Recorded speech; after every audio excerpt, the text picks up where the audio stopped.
Yo, siki kau di situ.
Ya, sebelumnya Assalamualaikum warahmatullahi wabarakatuh.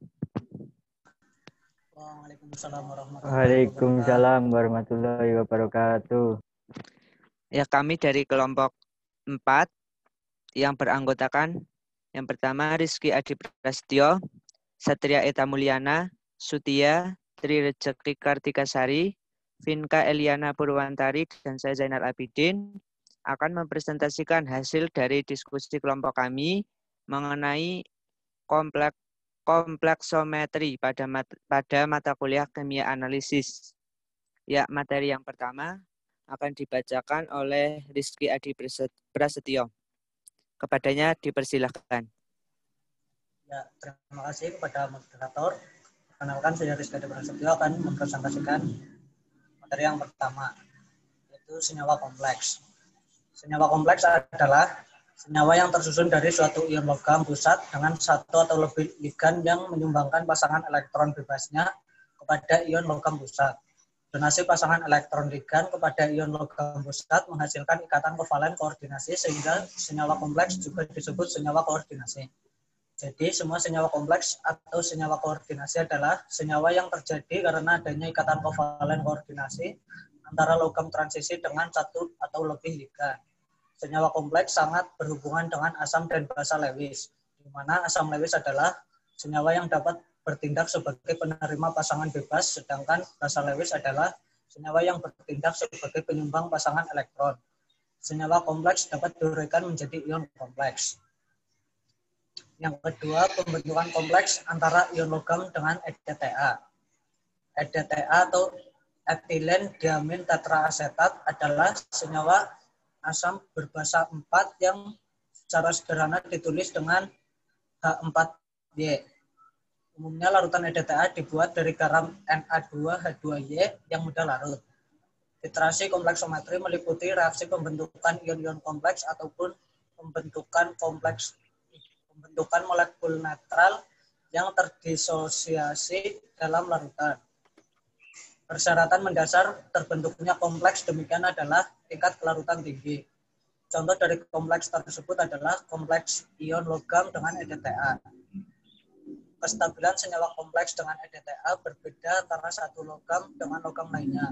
Reaksi pembentukan kompleks antara logam M dengan EDTA Y adalah M plus Y menjadi MY. Konstanta pembentukan atau kestabilan senyawa kompleks dinyatakan sebagai berikut. KMY sama dengan MY per M kali Y. Besarnya harga konstanta pembentukan kompleks menyatakan tingkat kestabilan suatu senyawa kompleks.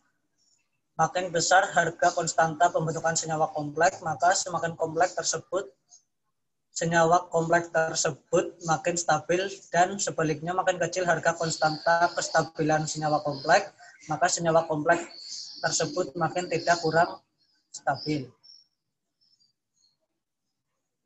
Harga konstanta kestabilan kompleks logam dengan EDTA atau KMY diberikan dalam tabel berikut.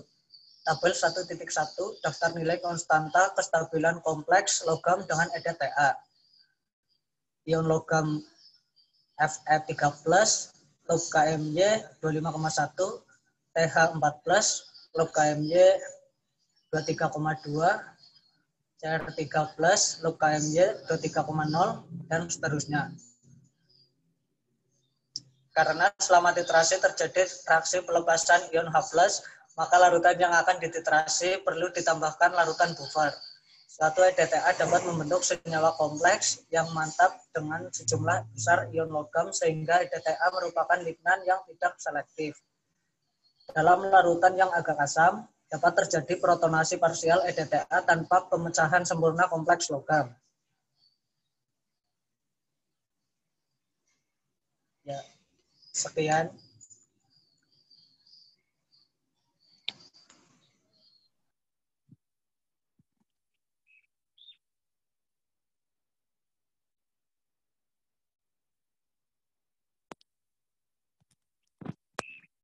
Ya, materi selanjutnya akan dibacakan oleh Satria Eka Mulyana.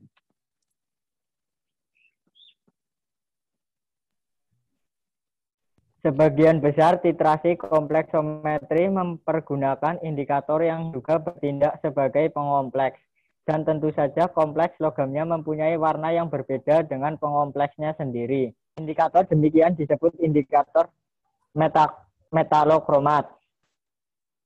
Indikatornya Kalmagit pH antara 9 sampai 11 digunakan untuk barium, kalsium, magnesium, dan seng. Yang kedua, Eriochrome Black C. pH-nya kisaran 7,5 sampai 10,5. Digunakan untuk barium, kalsium, magnesium, dan seng. Yang ketiga, Eriochrome Blue Black R. pH-nya berkisar antara 8 sampai 12. Digunakan untuk kalsium, magnesium, seng, dan Cu.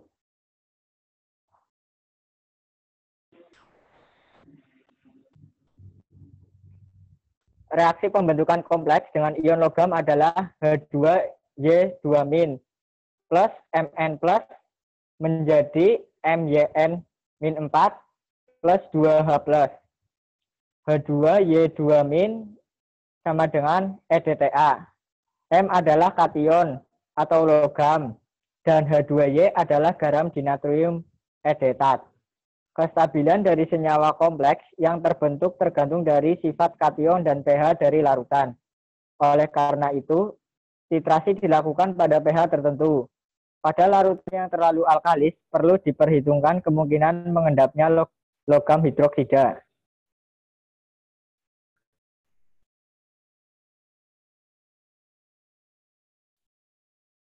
Materi yang selanjutnya, masking dan demasking.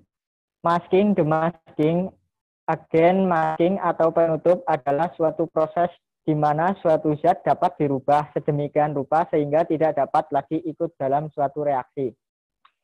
Demasking adalah suatu peristiwa di mana zat yang dimasking dikembalikan dalam keadaan semula. Beberapa kation dalam campuran sering dimasking sehingga dapat lagi bereaksi dengan EDTA atau indikator.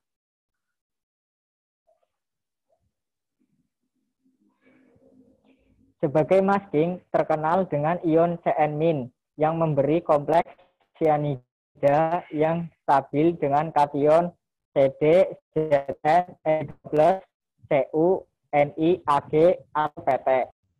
Kompleks cyanida dengan Zn dapat demasking dengan larutan formaldehida, asam asetat, atau klorat hidrat. Penambahan tioglikolat akan bereaksi dengan Hg dan Cu hingga tidak dapat membentuk kompleks lagi dengan EDTA lain, dengan EDTA. Jadi, Zn bila tercampur dengan Hg dan Cu dapat dititrasi secara kompleksometri. NH4F dapat menutup masking Ca, Hg, dan Al hingga Zn dalam campuran dengan Ca, Hg, dan Al setelah ditambah dengan NH4F dapat dititrasi dengan EDTA tanpa terganggu oleh Ca, Hg, dan Al.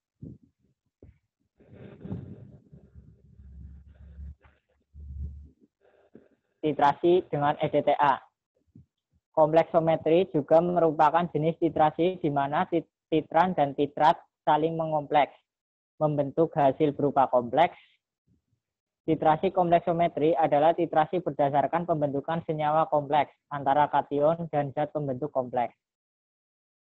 Salah satu zat pembentuk kompleks yang dapat digunakan dalam titrasi kompleksometri adalah garam dinatrium etilen diamina tetraasetat atau dinatrium EDTA. Titrasi dapat ditentukan dengan adanya penambahan indikator yang berguna sebagai tanda tercapai titik akhir titrasi.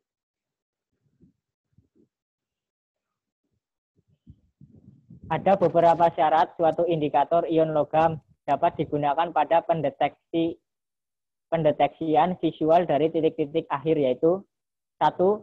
Mudah dalam penglihatan reaksi warna harus sedemikian sehingga sebelum titik akhir, bila hampir semua ion logam telah berkompleks dengan EDTA, larutan akan berwarna kuat. Yang kedua, spesifik reaksi warna itu haruslah spesifik atau khusus atau sedikitnya selektif. Ya, mungkin dari saya hanya itu. Terima kasih. Ya, materi selanjutnya akan dibacakan oleh Sutia.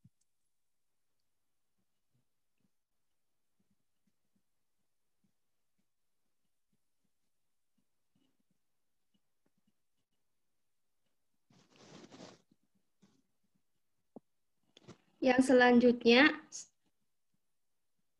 selanjutnya stabil kompleks indikator logam tersebut harus memiliki kestabilan yang cukup, karena jika tidak akan terjadi disosiasi dan tak akan diperoleh perubahan warna yang tajam. Namun, kompleks indikator logam itu harus kurang stabil dibanding kompleks logam EDTA untuk menjamin agar pada titik akhir EDTA memindahkan ion-ion logam dari kompleks indikator logam ke kompleks logam EDTA harus tajam dan cepat. Yang keempat, peka kontras warna antara indikator bebas dan kompleks indikator logam harus sedemikian sehingga mudah diamati. Indikator harus sangat peka terhadap ion logam, yaitu terhadap M, sehingga perubahan warna terjadi sedikit mungkin dengan titik ekuivalen.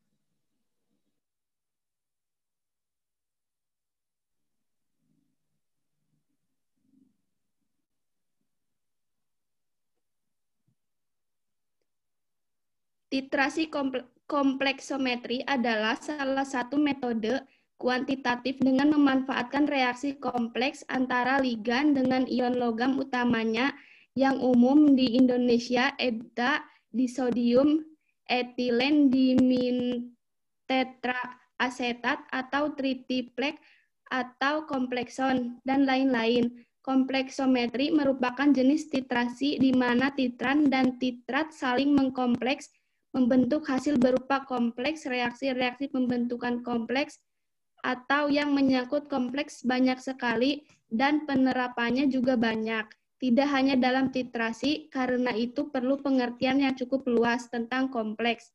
Sekalipun di sini pertama-tama akan diterapkan pada titrasi kompleksometri, yaitu Ag plus 2Cn- sama dengan Ag Cn2Hg2 plus 2Cl sama dengan HgCl2.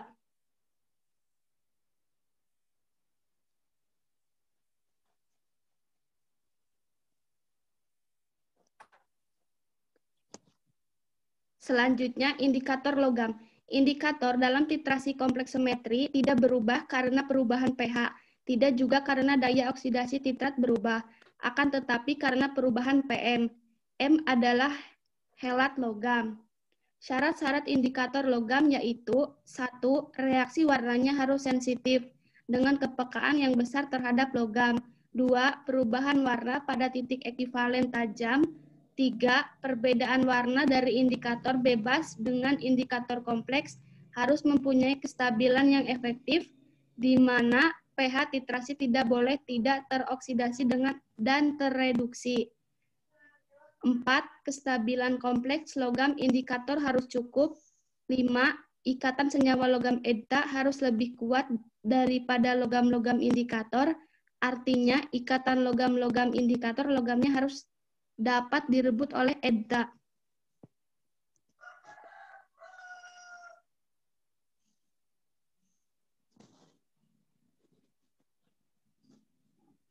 Selanjutnya, beberapa indikator yang paling banyak digunakan dalam titrasi kompleksometri.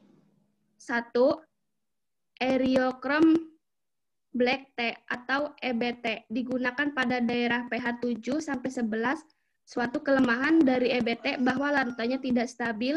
Bila disimpan akan terjadi peruraian secara lambat sehingga setelah jangka waktu tertentu indikator tidak berfungsi lagi. Suatu kesulitan yang dialami indikator metalokromik adalah pembentukan kelat dengan logam yang tidak reversibel atau terlalu kuat. Bila hal ini terjadi, maka tidak dapat terjadi perubahan warna dan indikator kehilangan fungsinya. Kejadian ini disebut blocking indikator. Mengalami blocking dengan Fe3+, merupakan asam lemah tidak stabil dalam air karena senyawa organik ini merupakan gugus sulfonat yang mudah terdisosiasi sempurna dalam air dan mempunyai 2 gugus fenol yang terdisosiasi lambat dalam air. Penggunaan penentuan kadar Ca, Mg, Cd, Zn, Mn, dan Hg.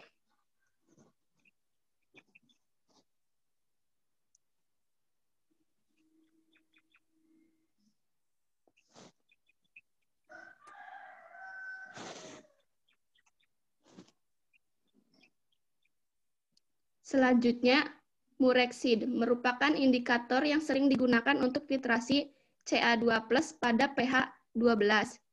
Jingga silenol kompleks dengan logam memberikan warna merah. Kalmagit dapat digunakan sebagai pengganti EBT karena kalmagit lebih stabil, daerah terjadi pada pH 8,1 sampai 12,4 dan warna indikator bebasnya biru, mengalami blocking dengan Cu, Ni, Fe3+, dan Al.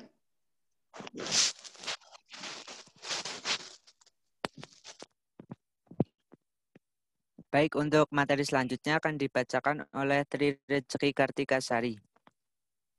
Terima kasih untuk moderator yang telah memberikan waktu untuk saya menyampaikan presentasi kali ini. Arzenazo digunakan untuk Ca maupun Mg, juga baik untuk titrasi PB4 dengan EDTA. Keuntungan menggunakan indikator ini adalah tidak mengalami blocking oleh Cu2 dan Fe3 dalam jumlah kecil, bereaksi cepat sehingga terjadinya perubahan warna juga lebih cepat. NaS digunakan pada daerah pH 3-9 dalam larutan yang sangat asam. NaS berwarna merah violet pada pH 3,5 ke atas berwarna merah jingga. Penggunaan NaS cukup luas dan dianjurkan untuk titrasi Cu, CO2, Cd, Ni, Zn, Al, dan EDTA.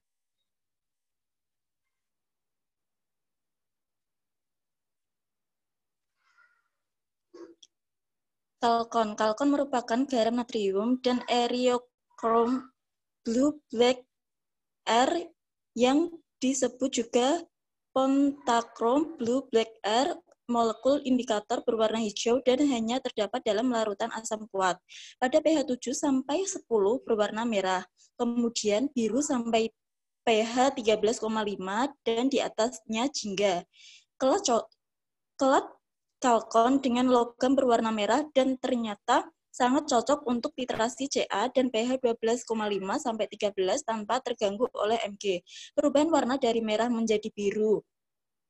Dengan indikator ini, maka dapat ditentukan kesadaran air yang disebabkan oleh Ca saja, tidak termasuk kesadaran oleh Mg. Beberapa indikator logam sering mengalami penguraian apabila dilarutkan dalam air, sehingga stabilitas di dalam larutan rendah sekali. Oleh karena itu, dalam prakteknya sering disebut pengenceran dalam NaCl atau KNO3 dengan perbandingan 1:500. Pembuatan larutan baku EDTA dan pembakuannya. Bahan yang digunakan ini adalah larutan ZnSO4 7H2O 0,05 M, Na2EDTA 0,05 M,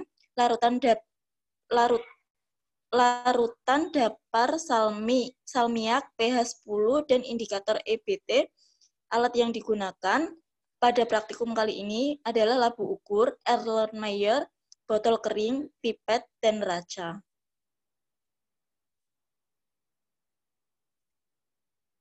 Pembuatan. 1. Larutan baku primer ZnSO4 7H2O. ZnSO4 7H2O ditimbang dengan teliti, dimasukkan dalam labu ukur 100 ml. Kemudian ditambahkan 1-2 ml H2SO4 4N, kemudian diancarkan hingga tanda batas. 2. Larutan baku sekunder Na2EDTA 0,05 M. Dilarutkan Na2EDTA dalam Aquades.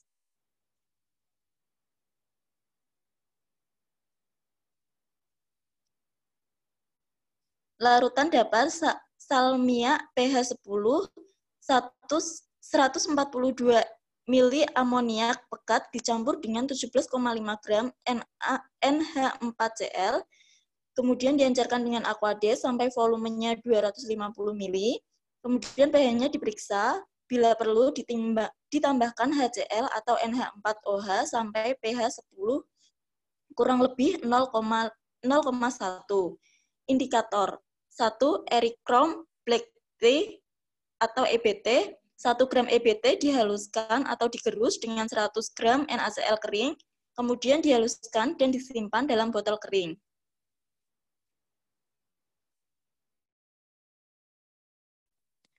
Baik, untuk materi selanjutnya kepada Vinka Eliana Purwantari dipersilakan.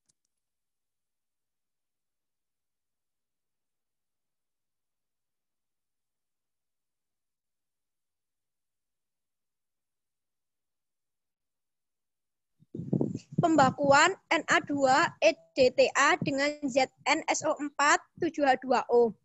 Pertama, larutan ZnSO4 kali 7H2O 5 ml dimasukkan dalam Erlenmeyer dengan pipet.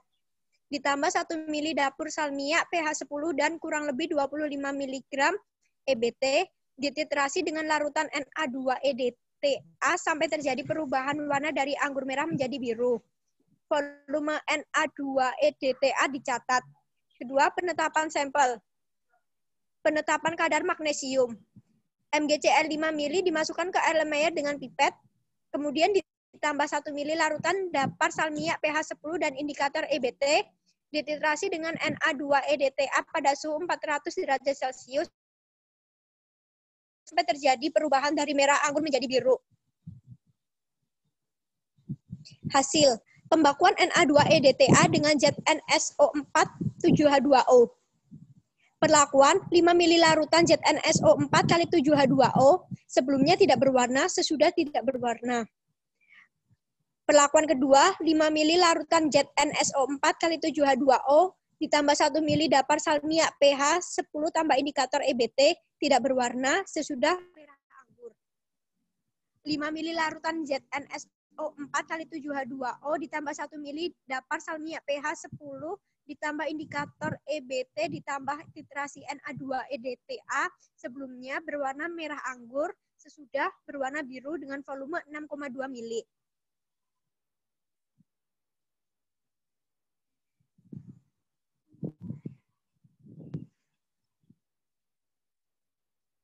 Penetapan sampel kadar magnesium.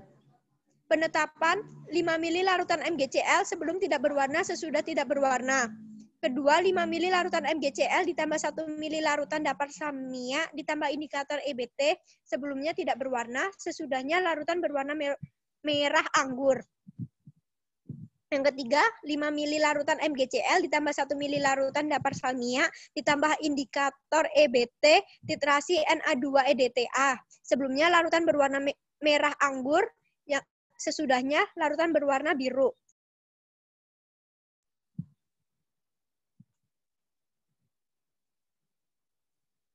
dengan perhitungan pembakuan Na2-EDTA dengan ZnSO4 kali 7H2O.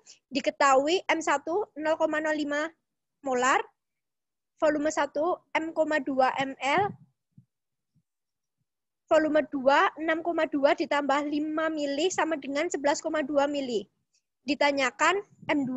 Jawab dengan rumus M1 kali V1 sama dengan M2 kali V2. M1 0,05, F1 6,2, M2 11,2 kali M2. M2 sama dengan 0,31 dibagi 11,2 sama dengan 0,0278 molar. Yang kedua, penetapan sampel kadar magnesium.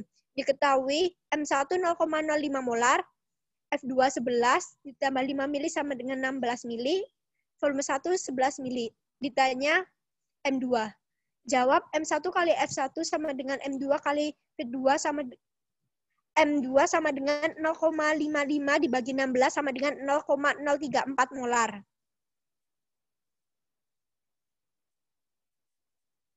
Yang ketiga, kadar Mg plus 2. Dengan rumus VEDTA kali NEDTA kali BE Mg plus 2 dibagi VMg plus 2. 11 kali 0,05 kali 24 dibagi 5. Hasilnya 2,64 gram.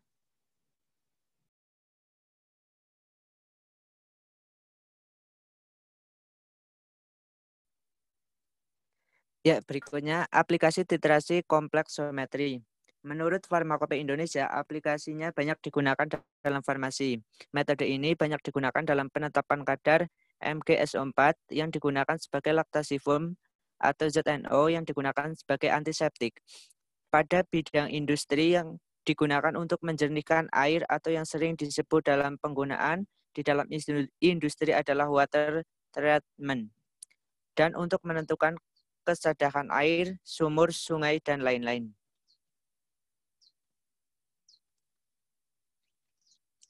Beberapa contoh sistem titrasi kompleksometri pada obat. Yang pertama, ada kalsium glukonat. Pelarutnya yaitu air dibasahkan dengan NaOH, peniter dinatrium edatat, indikator kalkon merah jambu atau merah biru. Sediaan obat yaitu injeksi kalsium glukonat.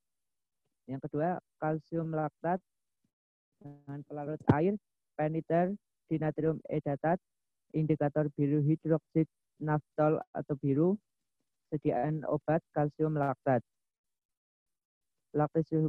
Kalsium pantoenat air, pelarutnya air, dinatrium edatat, biru dihidroksid naftol biru. Sediaan obat yaitu tablet kalsium pentatoenat. Yang berikutnya alukol, pelarut yaitu air, kemudian peniter yaitu PbNO32, indikator jingga silenol, kemudian sediaan obatnya suspensi antasida. Berikutnya metil tiurasil yaitu pelarutnya air, peniter yaitu raksa 2 asetat, indikator difenikarbozon, dan sediaan obat yaitu metil tiurasil.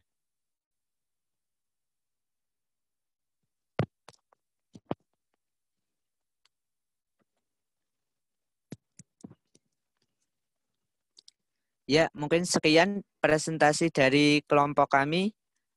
Semoga bermanfaat. Kami tutup. Wassalamualaikum warahmatullahi wabarakatuh. Waalaikumsalam warahmatullahi wabarakatuh.